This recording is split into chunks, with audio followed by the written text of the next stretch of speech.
Bugünkü birinci mətnimiz Sibirdən məktubdur. Getdik. Bakıda sahil bağında dolaşırdıq. O zaman Sibirin qarlı boranlı günlərində, zülmət bəyaz gecələrində ağlımıza da gəlməzdi ki, bir gün burada görüşə bilərik. Bakının səliqəli, geniş küçələri, şəhərsalmanın plana uyğun olduğunun göstəricisi idi. Kim deyərdi ki, nə vaxtsa burada xatirələr dilə gələcək? Boşluqlar qoyub, böyük ehtimalla boşluqlar qoyubsa, biz nə etməliyik? Əlbəttə ki, həmin boşluqları doldurmalıyıq. Gəlin elə həmin suala baxaq. 352-ci sualdır bizdən boşluq doldurma və dolduraq. Deyir, kim də bu cümlə yadımdan çıxdı. Nə deyir? Deyir, kim deyərdi ki, nə vaxtsa burada xatirələr dilə gələcək? Ayaqlarda içəri gələn qar əriyib buğlanırdı. Ötən günlər vərəqləndikcə olub keçənlər film kimi gözlərimin önündə canlanacaq. Bax, iki uyğun gəlir. Çünki orada deyir ki, kim deyərdi ki, nə vaxtsa burada xatirələr dilə gələcək? Ötən günlər vərəqləndikcə olub keçənlər film kimi gözlərimin önündə canlanacaq. Deməli, birinci boşluğa nə yazırıq? 2 yazırıq. Mən buradan aşağıdan qeyd edirəm. Qara olan yerdən, oradan yazmaq olur. 2 qoyuruq. Birinci 2 ilə başlayacaq. 2 ilə başlayan kimi avtomatik görsüz A ilə B qalır. Deməli, 5 də ikinci boşluğa gedəcək. Artıq onu da bilirik təqribi və davam edirik. Mətni oxumamıza davam edirik. Bunu pozandan pozum. 1940-cı il idi. Volqoda vilayətində repressiya olunanların düşərgəsində idik. Repressiyalara əks-inqilabi fəaliyyətdə, casusluqda, antisovet təbliğatı aparmaqda şübhəli bilinən insanların güllələnmələri, həbs olunmaları, əmək düşərgələrinə deportasiyaları daxil idi. Deməli, repressiyalara əks-inqilabi fəaliyyətdə şübhəli bilinən insanların güllələnmələri, həbs olunmaları düşərgələrində daxil idi. Bu nəsə biraz belə ağır cümlə kimi gəldi. Hələlik ki, saxlayıram nəzərimdə ki, ola bilər ki, üslubu cəhətdən ağırlıq yaradan cümləni istəyən bir sual olsun. Bizi dəstə-dəstə bölərək silahlı əsgərlərin nəzarəti altında Mariya kanalında işlədirdilər. Baxın, 5 gəlir sonra. Əvvəllər burada su nəqliyyatının hərəkatı ağır olmuşdu. İnşası 1799-1810-cu illərdə həyata keçirilmiş kanalı gəmiçilik kanalına çevirməli idik. Görürsünüz, su nəqliyyatının hərəkatı ağır olmuşdu və sonra su ilə də gedən nə olur? Kanal. Deməli, 5 də hələlik ki, düzgün gəlir. Qələmim. 5 də hələlik ki, ardıcılıqla düzgün gəlir. Deməli, nə deyirdim yadımdan çıxdı? İnşası 1799 həyata keçirilmiş kanalı gəmiçilik kanalına çevirməli idik. Dostum Səfərəli başqa dəstəyə düşmüşdü. Hər axşam işdən sonra onu görməsəm rahat ola bilmirdim. Bir axşam yaşadığı baraka gedəndə onu yataqda xəstə gördüm. Yatağına yaxınlaşan kimi zarafat yana başladım. Sevgilim, açıram səhərləri mən, səadət günəşi doğacaq deyə. Önümdə azadlıq və bir də ki sən, süngülər görürəm. Səfərli şeirimi yarımçıq kəsdi. Səfərəli. Bir nə oldu, mən oxuyamıram. Cəfər, bəsdir, dedi. Ardını eşitmək istəmirəm. Otur, sənə sözüm var. Vəziyyətə açıq gözlə baxmaq lazımdır. Şeir vaxtı deyil, həyatımızın önündə böyük bir uçurum var. Onun mətanət və uzaqgörənlik dolu səsi məni də ciddiləşdirdi. Səfərəli sözünə davam etdi. 3-cü ildir ki, mən ailəmdən heç bir məlumat almıram. Bilirəm ki, ailələrimizdən gələn məktubları bizə vermirlər. Bizim məktublarımız onlara çatırmı, onu da bilmirəm. Ancaq istəyirəm ki, ailəmin taleyini onların özlərini tapşıram. 3 ildən bəri hər cür çətin günlərdə tanıdığım Səfərəlinin sözləri məni təəccübləndirmədi. Onu həyata bağlayan son telləri də qırmaq gücü məhz onun kimi adamda ola bilərdi. Səfərəli ağır-ağır nəfəs alır, həyəcan keçirirdi. Bizim evə məktub yaz ki, artıq məni gözləməsinlər. Xahiş edirəm, yaz ki, mən burada ölmüşəm. Mən bunu yaza bilmərəm. Belə şey etmək çətindir. Çətin də olsa, etməlisən. Burada gələcək artıq 4. Siz niyə deyir? O, hökm verən hakimlər kimi danışdı. Mən ərköyün uşaqlar kimi qaşqabağımı tökdüm. Səfərəli təkid edir, yalvarırdı. Deməli, 2, 5, 4. Avtomatik cavabımız hazırdır, B variantı. Amma yenə də biz oxuyaraq əlavə eləyəcəyik. Sonra da Səfərəlinin özünə oxudum. Əziz Sona bacı, salam. Dünən uzun müddət Səfərəlinin yanında oturdum. Çöldə şiddətli külək əsirdi. Ayaqlar da içəri gələn qar Ayaqlarda içəri gələn qar əriyib buğlanırdı. Qaranlıq, soyuq bir küncdə quru taxtaların üstündə uzanan Səfərəli ağır-ağır danışır, tez-tez sizin adınızı çəkirdi. Gözlərinin içinə baxdım.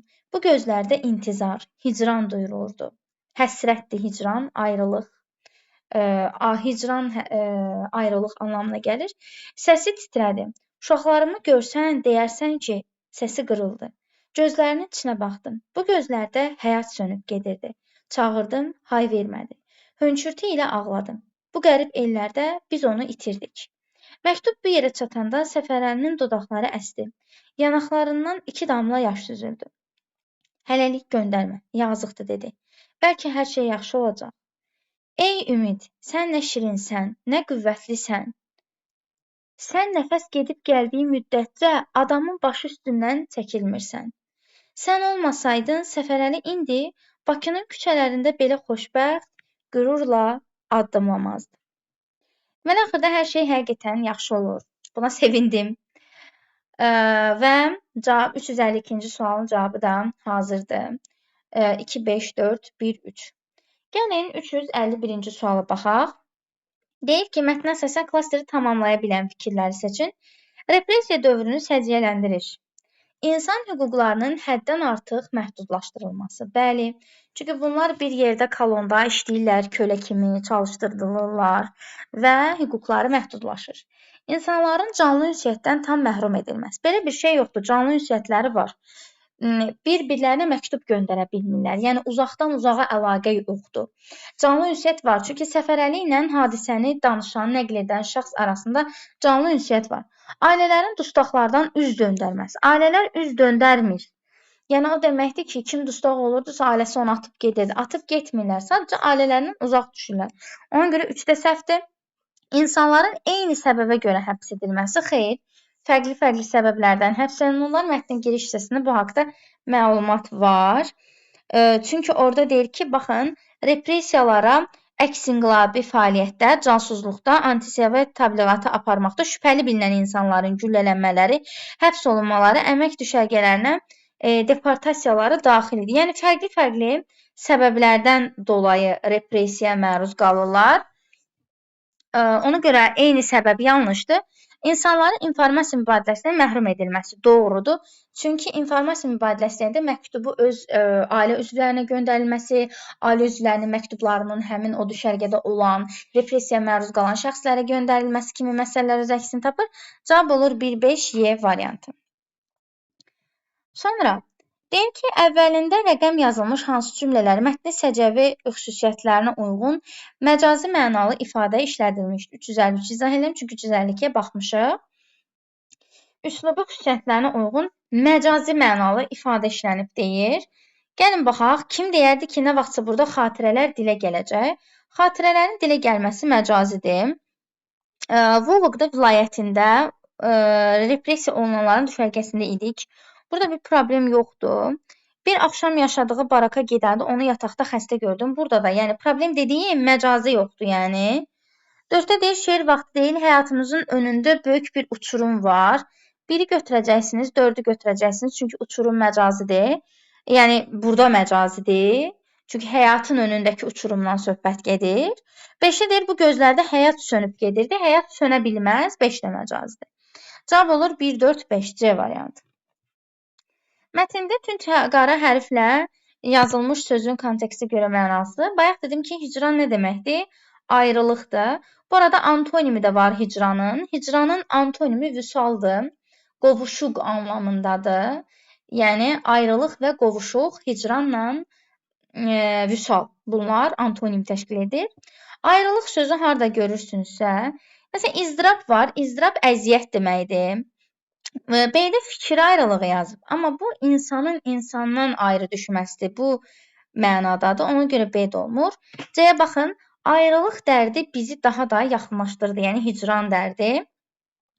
D-də kədərlə sözü var. Yadınıza salmaq istəyirəm. Kədər, dərd, qəm, qüssə, ələm, xiffət. Bunlar sinonimdir. Y-də insani duyğular ona buradan getməyə qoymurdu. Burada da heç bir şey yoxdur. Yəni, qarşılıq təşkil edə biləcək. Heç nə, yəni, çətinlik çəkə biləcəyiniz söz də yoxdur deyə düşünürəm. Cavab olur C variantı. Keçirik 355-ci suala. Deyir, Səfərəli nə üçün məktubu göndərmək fikrindən daşınır?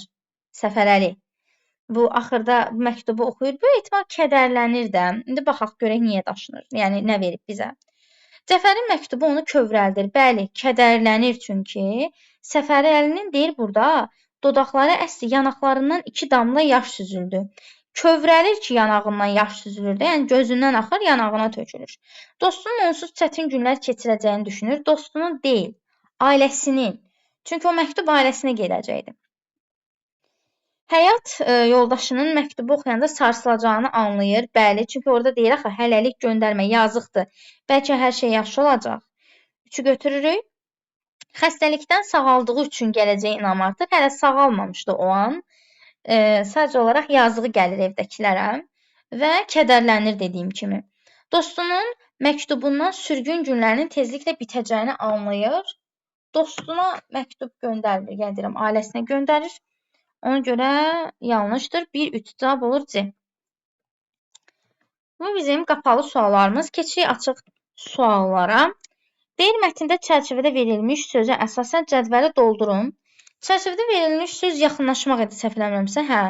Yatağına yaxınlaşan kimi zarafatyana başladım. Sözün mətndəkindən fərqli ifadə etdiyi mənadır yanaşmaq. Sözü başqa varmı yanaşmağın? Yanaşmaq yox, yaxınlaşmaq.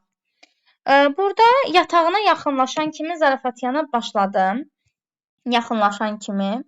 Məsələn, deyə bilərik ki, yaxınlaşmaq sözünün ifadə elədiyi məna, məsələn, imtahan yaxınlaşır deyirik, o mənada, mətndəkindən fərqli ifadə etdiyi mənada deyir və həmin mənanın cümlədə işlədilməsi. Bu tipli suallarda həqiqi mənanı, məcazi mənanı nəzərdə tutmur. Çünki əgər həqiqi məcazi məna olsa, deyər mətndəkindən fərqli mənada ifadə etdiyi məna yazmaz.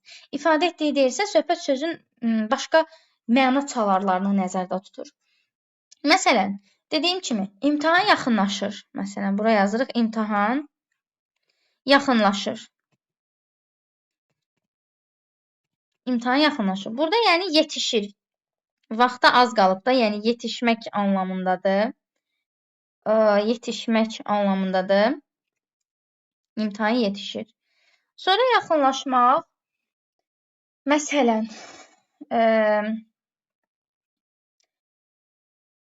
aralarındakı məsafənin az qalması anlamında yaza bilərik.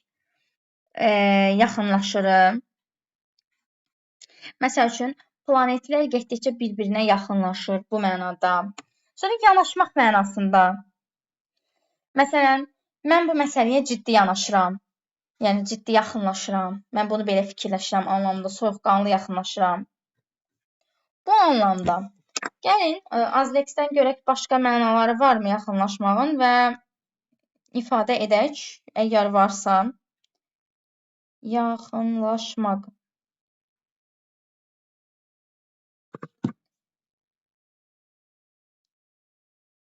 Ay maşallah. Həm sərhəd olmaq anlamındadır. Bir neçə şey var, mənası.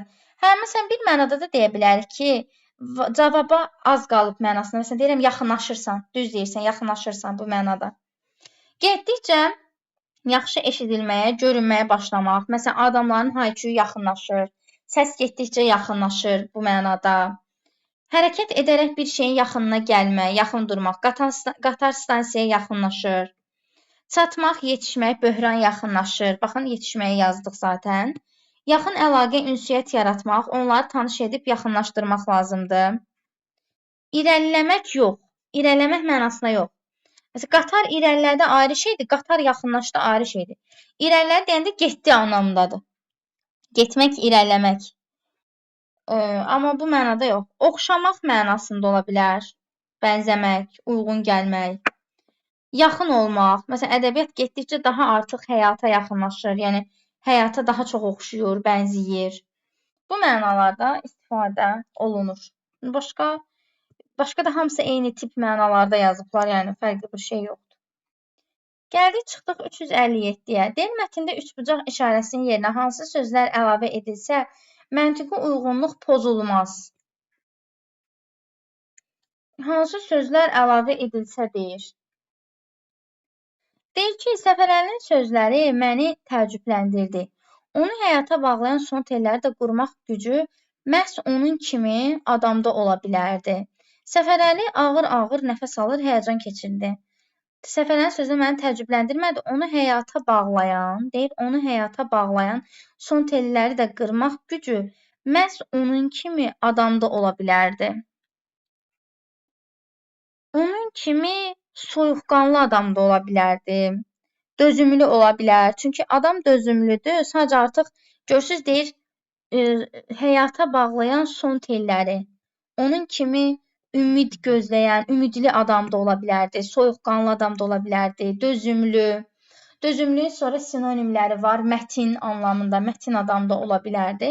Bu anlamlarda yaza bilərsiniz. Yəni müsbət xarakteristik xüsusiyyətlər yazmalısınız. Belə deyək. Kişiyə. Mətnə əsasən Cəfərin söylədiyi şeirdəki fikri 2 cümlə ilə ifadə edərək yazın deyir. Deyir ki, sevgilim, açıram səhərləri mən, səadət günəşi doğacaq yenə. Səadət nədir? Xoşbəxtlik. Yəni, xoşbəxtlik günəşi doğacaq yenə. Ömrümdə azadlıq və bir də ki, sən süngülər görürəm deyir. Yəni, qısacası dediyi şeirdə nəyi ifadə edir? Deyir ki, 2 cümlə ilə ifadə edib yazın. Yəni ki, Səfərəli deyir ki, Səfərəli nədir? Hadisəni nəql edən şəxs, Cəfər də onun adı. Cəfər, yəni sonda xoşbəxtliyin gələcəyinə, səadətə qovuşulacağına inanır. Azadlığın yenidən bərpa olunacağına ümid var. 2 dənə cümlə. Deməli, bir də deyirik, Cəfər, repressiyada adlar axı bunlar. Repressiyada olanların xoşbəxt bir gələcəyə qovuşacağına inanır və eyni zamanda azadlığın gələcəyinə işarə edir. Qısacası. Bu belə. Sonra 359. Deyir, mətnin üslubuna uyğun olmayan cümlələri. Aha, gördünüz uşaqlar, bayaqları mən cümləni oxuyanda dedim ki, nəsə burada var. Yəqin ki, soruşacaq. Deyir ki, mətnin üslubuna uyğun olmayan cümlələri adətən cəmdə verirsə, deməli 2 dənə cümlə var ən azı. Tərkib hissələrini müəyyən eləməni qarşısında yazın. Gəlin, mətnin əvvəllərində idi də mənim gördüyüm cümlə. Biri, deməli, bu günü görüşə bilərdik. Bakının səliqəli, geniş, biri budur. Bakının səliqəli, geniş küçələri şəhər salma planına uyğun olduğunu göstəricisidir. Biri də bayaq oxuyanda hiss elədiyim cümlə, repressiyalara əks inqilabi fəaliyyətlər, casusluqda, antisovet təbliğatı aparmaqda şübhəli bilinən insanların güllələnmələri, həbs olunmaları, əmək düşərgələrinə deportasiyaları daxil idi. Bu cümlələri seçdiniz, elə. İndi baxırsınız tərkib hissəsinə. Mətnin birinci abzası, mətnin nə edir? Giriş hissəsidir. Artıq bu mətndə, bu mətndə ikinci abzası nəyə düşür? Əsas. Deməli, girişin qarşısına işarə qoyursunuz, əsasın qarşısına işarə qoyursunuz və girişin qarşısına işarə qoyub bu cümləni yazırsınız. Bu cümləni yazırsınız. Əsasın qarşısına işarə qoyub bu cümləni yazırsınız. Biraz daha publisistik, daha çox elmi publisistik üsluba uyğun gəlir məsələn. Niyə? Çünki antisovet təbliğatdır, əks inqilabidir. Bunlar biraz repressiyanın özüdür, deportasiyadır. Bunlar beynəlxalq münasibətlər, politologiya ilə əlaqəli terminlərdir. Ona görə elmi publisistik, amma siz soruşsalar publisistik yazacaqsınız anlaşıqlı olduğu üçün. Yəni anlaşıqlıdırmış kimi görünür. Görürsünüz, heç soruşmur həmin cümlələrin üslubu xüsusiyyətini. Girişə əsasa işarə qoyub həmin cümlələri qarşısına mütləq yazmalısınız. Sonra 360-cı sualda deyir ki, üzərinə rəqəm yazılmış ifadələrin qarşılığını müəyyən edin. Üzərinə rəqəm yazılmış ifadələr. Görsəm cənnətdəyəm. Tapsam işdir şayət. Açıq gözlə baxmaq. Burada yuxarıda görürəm. Açıq gözlə baxmaq, vəziyyətə açıq gözlə baxmaq, yəni ciddi yanaşmaq lazımdır. Yəni həqiqətləri görmək lazımdır, realist olmaq lazımdır. Yəni şeir vaxtı deyil. Şeir yazmaq falan biraz romantik sənətkarların üslubudur. Romantik deyəndə ağlınıza ancaq eşq, məhəbbət gəlir, ancaq söhbət ondan getmir. Yəni romantik sənətkarlar görmək istədikləri dünyanı yazırlar, belə deyək. O cəhətdən daha realist olmaq lazımdır. Həyata açıq gözlə baxmaq lazımdır, realist olmaq. Açıq gözlə baxmaq, qarşılıq, realist olmaq. İkincisi intizar. Biz buna həsrət deyirik. İntizar, həsrət. Qürurla, fəxrlə, iftixarla yaza bilərsiniz. Bu yaxınlarda 9-cu siniflərdə mətn işlətmişdim sınaq, orada var idi. Qürurla, fəxrlə, bax bunu yadda saxlayın. İftixarla, iftixar hissi, iftixarla, zərfdir, qürurla. Qarşılığını da necə yazmalısınız? Zərf kimi. Baxın, fəxr, köklə, zərf düzəldən leksik şəkilçi. İftixar, köklə, zərf düzəldən leksik şəkilçi. Qürur, köklə, leksik şəkilçi, zərf düzəldir. İntizar, həsrət. Qürurla, fəxrlə, iftixarla. Açıq gözlə baxmaq, realist olmaq. Bu da oldu 360-cı sual. Belə.